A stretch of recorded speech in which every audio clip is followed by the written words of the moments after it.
Whew. Hey guys, Tyler here. This is really the only kind of vault I could afford. Fallout is one of the most popular video game franchises of all time.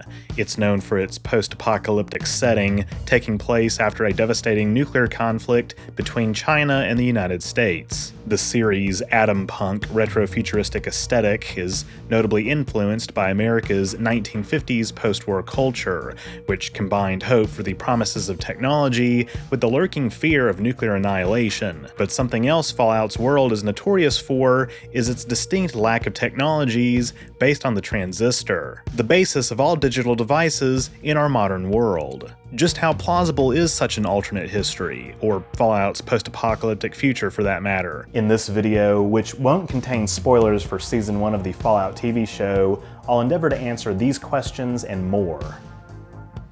Let's get started.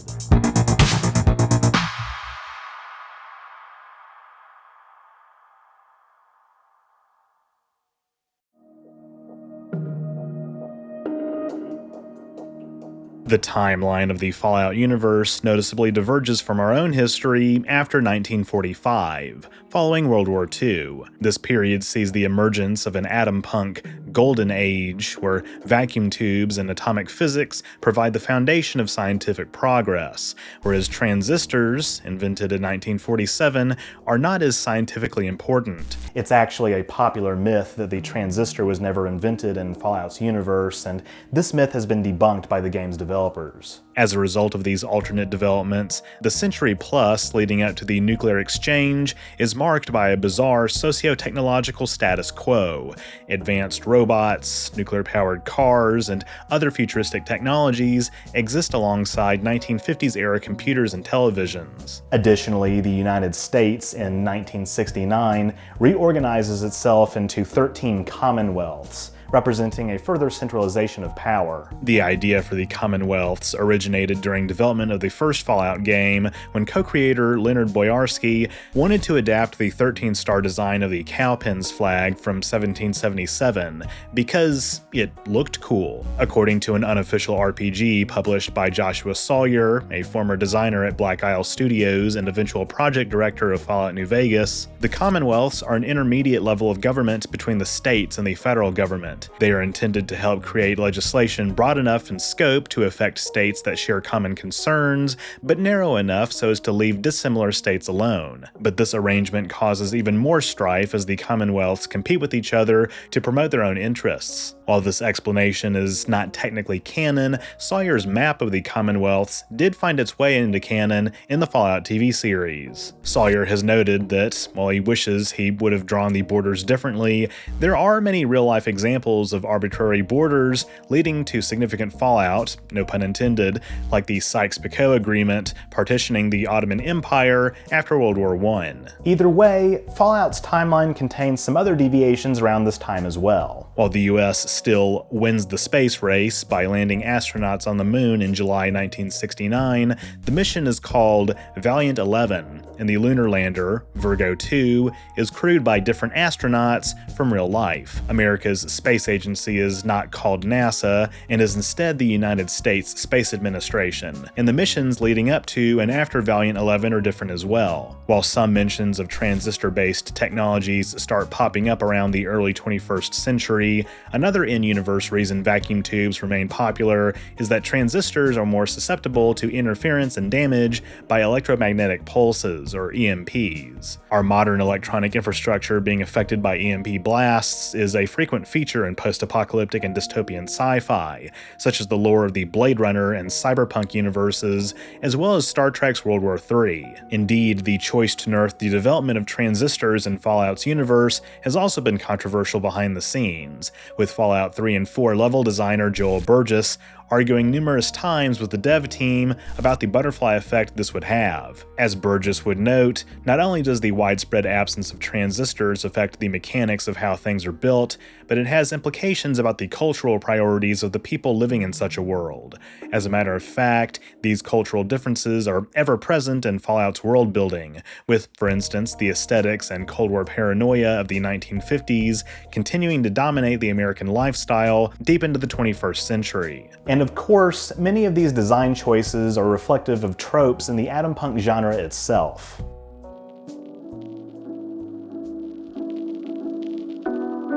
Atompunk is actually a derivative of the cyberpunk genre itself, just focusing on the pre-digital age. This period coincided with the mid-century modernist movement, a movement in architecture and design I talked about in my video on The Incredibles. Naturally, Atompunk is drenched in the political climate that produced the Second Scare and Cold War espionage, as well as the space race and rise of the military-industrial complex. But it's also defined by the Silver Age of comic books and iconic visual styles, specifically Populux and Ray Gun Gothic. Populux, a combination of popular and luxury, refers to the consumer culture aesthetic popular in the US during the 50s and 60s, and Ray Gun Gothic is a catch-all term that incorporates elements of modern, Art Deco, and Googie architectural styles, the latter a type of futurist architecture recognizable for its geometric shapes, use of glass and steel, and neon signs. This retro-futuristic vision of the world is also referenced in other shows like Archer that have ambiguous time settings that are nonetheless Cold War inspired. But while the retro-futurist aesthetic is nostalgic for many, it is worth noting the real-world reasons why some of its predictions did not come to pass. Most importantly, the invention of semiconductor devices in the late 1940s made it possible to manufacture solid-state electronic devices,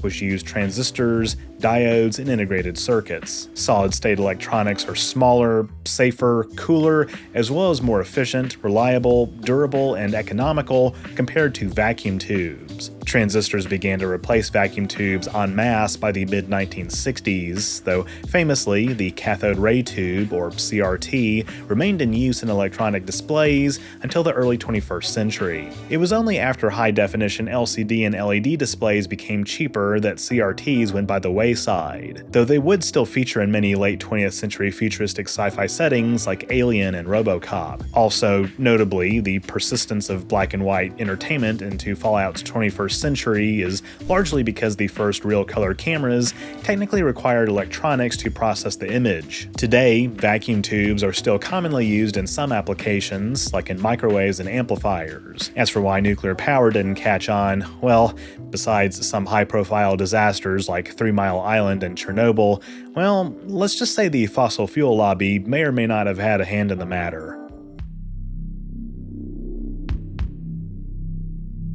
Speaking of energy production though, this brings us back to another major event in Fallout's timeline, the Resource Wars, which begin in 2052. Over a century before the first game, an energy crisis emerges as a result of oil depletion, leading to global resource scarcity. The Resource Wars include a conflict between the European Commonwealth and Middle Eastern states, leading to the collapse of both regions, as well as the dissolution of the United Nations. The US also invades Mexico and engages in a hostile annexation of Canada. Ugh. Kind of close to home right now, that. All of this is followed by a Chinese invasion and occupation of Alaska in 2066, kicking off the decade-long Battle of Anchorage and wider Sino-American War. Soldiers in this war use the T-45 power armor, which shares a design flaw with the later T-60 power armor, namely a weld below the chest plate that makes it weak to moderate to high-caliber armor-piercing rounds. The Soviet Union still exists in this reality, but during the 21st century, it has been politically and economically eclipsed by the People's Republic, a reference to the real-world decline of Russia's prominence on the world stage. Regardless, during the Sino-American War, accompanied by a disease outbreak that devastates the American mainland, the US government becomes increasingly jingoistic and authoritarian, even arresting political dissidents and Chinese-American citizens and sending them to re-education camps fraught with abuse and human experimentation. 2077 marks the apex of of tensions between China and the US as America retakes Alaska and invades the Chinese mainland, culminating in a Great War in which billions are wiped out in an apocalyptic nuclear exchange. The outcome of the Great War is foreseen decades earlier, with the US government initiating a nationwide project to build fallout shelters called vaults. The vaults are designed by the trillion-dollar Vault-Tec corporation, ostensibly as public shelters, with each able to support up to 1,000 people. Though 400,000 would be needed, only 122 are commissioned and constructed. While each vault is self-sufficient with enough resources to last for centuries, they are not intended as a viable method of repopulating the US.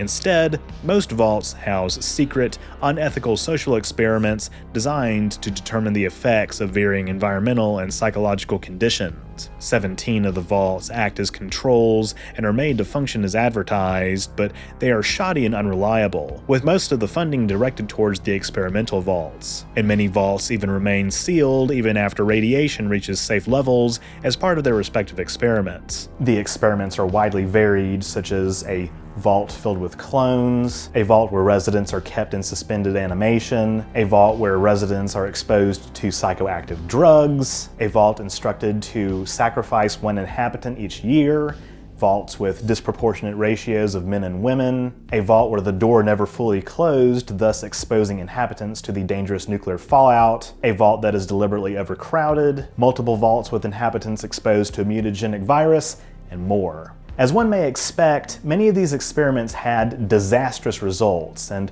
ultimately led to their vault's collapse. Several vaults also become occupied by raiders or mutants following their abandonment.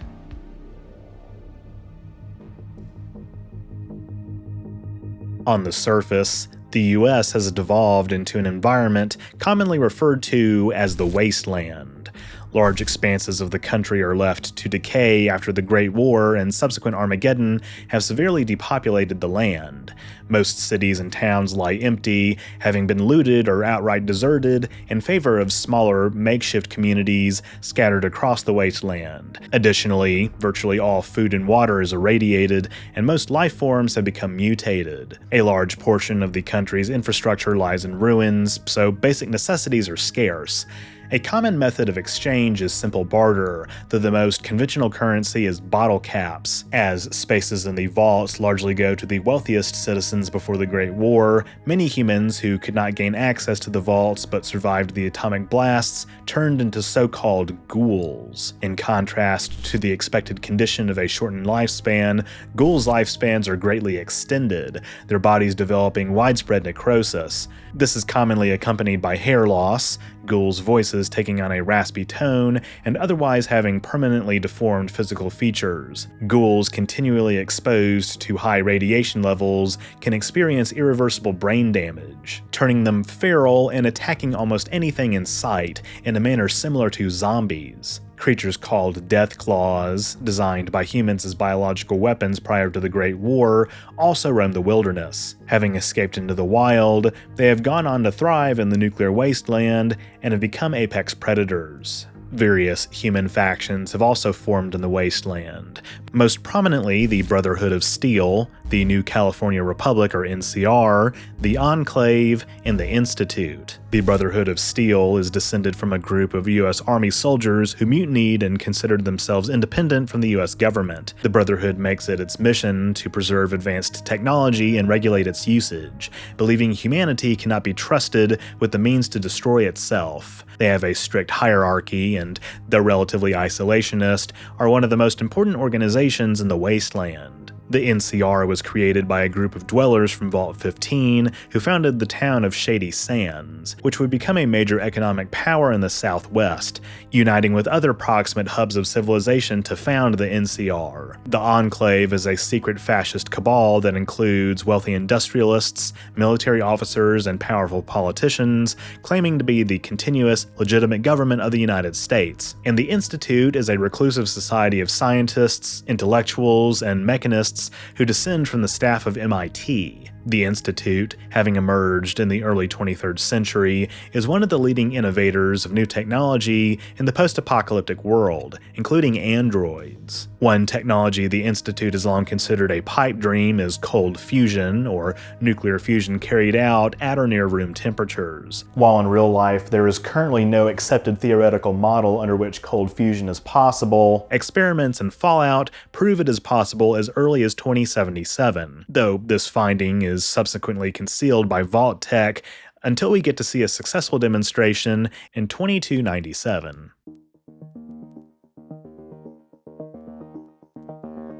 You could probably tell I've been a little critical of the Fallout universe throughout this video. A world where the transistor was still invented but never took off is honestly quite alien to our conception of the world.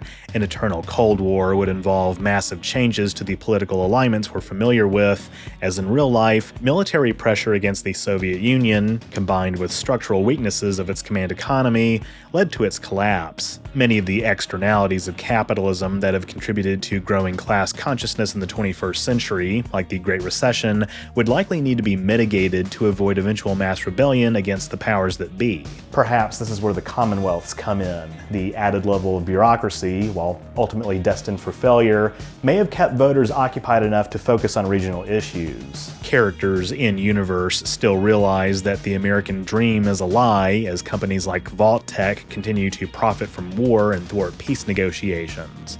But enough aspects of the golden age of capitalism remain in place by the 2070s that, besides the service robots, it's hard to distinguish it from the mid-20th century. Perhaps this is achieved by the US achieving relative energy independence through widespread nuclear power, its economy being less dependent on the whims of organizations like OPEC. Fossil fuels would still inevitably be used for some industrial processes, which is why oil depletion still leads to the resource wars in the 2050s. Realistically, it's difficult to imagine the political creativity that would be required to pull this all off with all the events that led to the neoliberal era in our world, including a breakdown in trust of US authorities following events like the Vietnam War and Watergate. But barring these, if it really is an early move to nuclear and avoidance of solid-state electronics that led Fallout's America to develop along these lines, well, here's to hoping we can reap some of the benefits of clean energy in real life before it's too late.